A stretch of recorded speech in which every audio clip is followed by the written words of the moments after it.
રાધનપુર નર્મદા નિગમની કચેરી ખાતે 10 થી 15 ગામના ખેડૂતો નર્મદા કેનાલમાં પાણી આપવાની રજૂઆત કરી પાણી બંધ ન કરવા રજૂઆત કરવા પહોંચ્યા। મસાલી ડિસ્ટ્રિક્ટ અને કામલપુર ડિસ્ટ્રિક્ટની અંદર 2 મહિના માટે પાણી આપવાની માંગ કરી।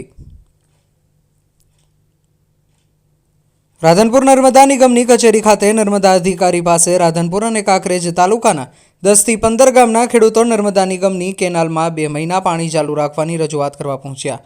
લેખિતમાં રજૂઆત કરી મસાલી ડિસ્ટ્રિક્ટ અને કામલપુર ડિસ્ટ્રિક્ટની અંદર નર્મદા નિગમનું પાણી આપવાની 2 મહિના માટે માંગણી કરી, જેમાં રતનપુરા, ઉણ, ભાદરીવાડી અને શિયાવાલડપુરા, ધરવડી, લક્ષ્મીપુરા, નાનપુરા, મોટાપુરા, માધાપુરા, કામલપુર, ભલગામ, પાદર, રાણકપુર જેવા ગામોની અંદર નર્મદા નિગમની કેનાલની અંદર 2 મહિના માટે પાણી આપવાની માંગણી કરી છે।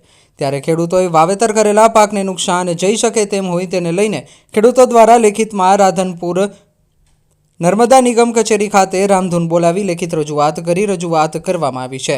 માનપુરા ગામના સરપંચ અલ્પેશભાઈ બાબુભાઈ દેસાઈ અને ચૌધરી લક્ષ્મણભાઈ મેઘાભાઈ અને પરબતભાઈ વિરમભાઈ ભરવાડ, ભગાભાઈ, લક્ષ્મણભાઈ, જયરામભાઈ, શંકરભાઈ, સેંધાભાઈ, પહોંચાભાઈ, સેંધાભાઈ, કરસનભાઈ અને અન્ય ખેડૂતો આજ રોજ રાધનપુર ખાતે આવેલ નર્મદા નિગમની કચેરી ખાતે પહોંચ્યા હતા। ઉનાળાની સિઝન શરૂ થતાં લોકોને વાવેતર કરેલા પાક નિષ્ફળ જવાની શક્યતા હોય છે।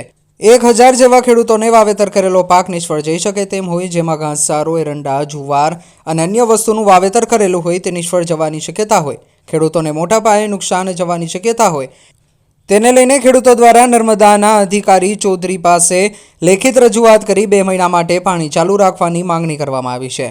રિપોર્ટર વસંત કડિયા, પાટણ। બોલો। હું માનપુરા ઉણ સરપંચ શ્રી દેસાઈ અલ્પેશભાઈ।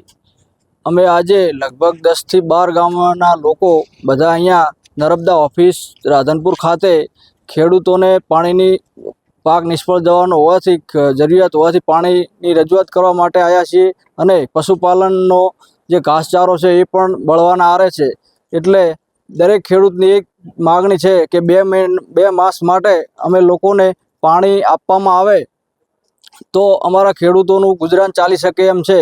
આ બાજુ અમારા ખેડૂતોને પશુપાલન અને ખેતી સિવાય બીજો કોઈ વ્યવસાય નથી, એટલે ખાસ સરકારશ્રીને રજૂઆત કરવા આવ્યા છીએ કે 2 મહિના માટે પાણી આપવામાં આવે।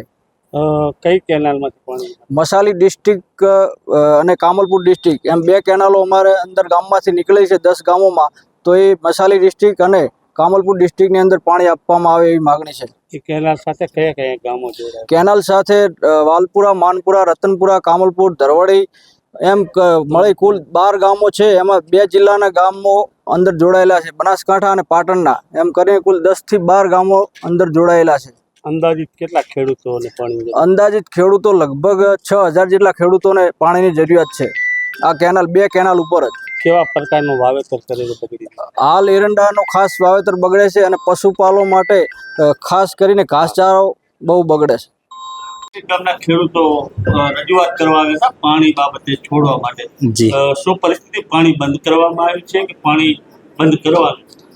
હવે નિગમના નિયમો પ્રમાણે કેવું છે કે જે પણ કેનાલ નેટવર્ક ડિઝાઇન કર્યું છે એ રવિ સિઝન માટે ડિઝાઇન કર્યું છે, એટલે જનરલી નિગમની સૂચના હોય છે કે 15 માર્ચ આપણે કેનાલો બધી બંધ કરવાની હોય છે, જેથી જે સુધારાના કામગીરી કરવાની હોય, અમારે સ્ટ્રક્ચર બદલવાના કામ હોય કે બીજું ઓપરેશન મેન્ટેનન્સનું કામ હોય એ સમયસર થઈ શકે, એટલે આવનારી સિઝનમાં વ્યવસ્થિત પાણી ચાલી શકે। તો તેમ છતાં જો 15 દિવસ અમે એક્સટેન્ડ કર્યું અને 31 તારીખે કેનાલ બંધ કરાવી છે। હવે તેમ છતાં હવે ખેડૂતોની આ રજૂઆત છે કે એમને 2 માસ પાણીની જરૂર છે। 2 માસ તો બહુ ડિફિકલ્ટ છે, કેમ કે અમારે કેનાલને રિપેર કરાવવાની હોય છે, એટલે એના માટે પછી સમય નથી મળતો, એટલે રજૂઆત કરીએ અમે, જો શક્ય હોય તો 1 થી 2 અઠવાડિયા ચાલુ કરાવી શકીએ અમે કેનાલ, તો રજૂઆત કરશું ઉપર, જો નિગમ મંજૂરી આપે તો નિયમ અનુસાર ચાલુ કરીશું કેનાલ। ઉનાળાની સિઝનમાં ખાસ પાણીની જરૂર, એવા સમયે પાણી બંધ કરવાનો વારંવાર નિર્ણય લેવામાં આવે છે। ખરેખર જે કેનાલની ડિઝાઇન કરવામાં આવી છે એ રવિ સિઝન માટે જ ડિઝાઇન કરવામાં આવી છે અને ઇરિગેશનના હેતુથી ડિઝાઇન કરવામાં આવી છે। આ તો ખેડૂતોને લાભ મળતા હોય એટલે પશુપાલન અને અન્ય ક્ષેત્રોમાં પણ યુઝ કરે છે પાણીનો, પણ હવે એની જવાબદારી ટોટલી નહીં લઈ શકીએ અમે। આ રવિ સિઝનની જવાબદારી નર્મદા નિગમ લઈ શકે। આપણો પરિચય? હું કાર્યપાલક ઇજનેર, કચ્છ શાખા નહેર 1/1 ડિવિઝન।